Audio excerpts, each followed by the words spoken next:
Se avete in casa dei peperoni e non volete preparare la solita ricetta, quest'oggi voglio deliziarvi con un piatto facile e veloce che vi porta via pochissimi minuti. Quest'oggi voglio deliziarvi con una nuova ricettina. Siete pronti? Continuate a seguirmi.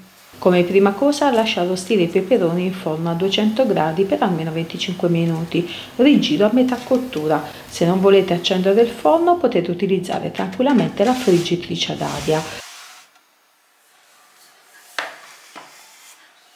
Trascorso questo tempo lascio riposare per 30 minuti avvolti nella carta per il pane oppure nella carta da forno.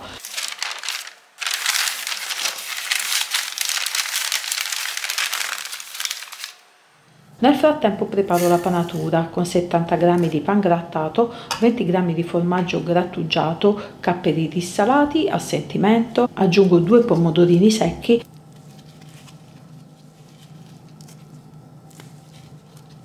foglie di basilica e prezzemolo e alici sott'olio. Trito il tutto, trasferisco una metà della panatura in una ciotola. Aggiungo dell'uva sultanina, 50 g di pomodorini tagliati grossolanamente, 2 cucchiai di olio evo e origano secco a sentimento. Mescolo il tutto, questa panatura mi servirà per farcire i peperoni.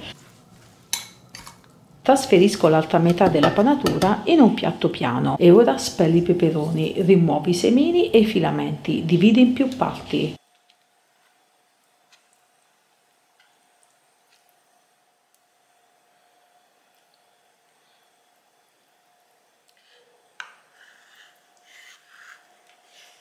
Passo ogni fetta di peperone prima nella panatura, facendo in modo che aderisca per bene.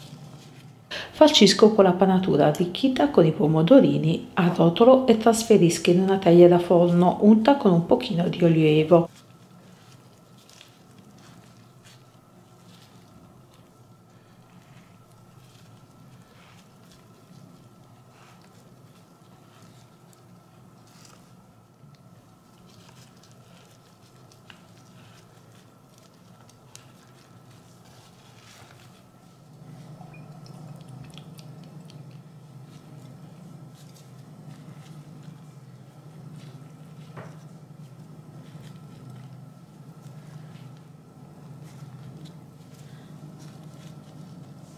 Irrodo la superficie con un altro pochino di olio evo. Passa in forno già caldo e statico a 200 gradi per circa 15 minuti. Ed ecco a voi, miei carissimi amici, gli involtini di peperone alla mediterranea, una ricetta facilissima. In poco tempo preparerete un antipasto, un secondo piatto facile, goloso e sfizioso.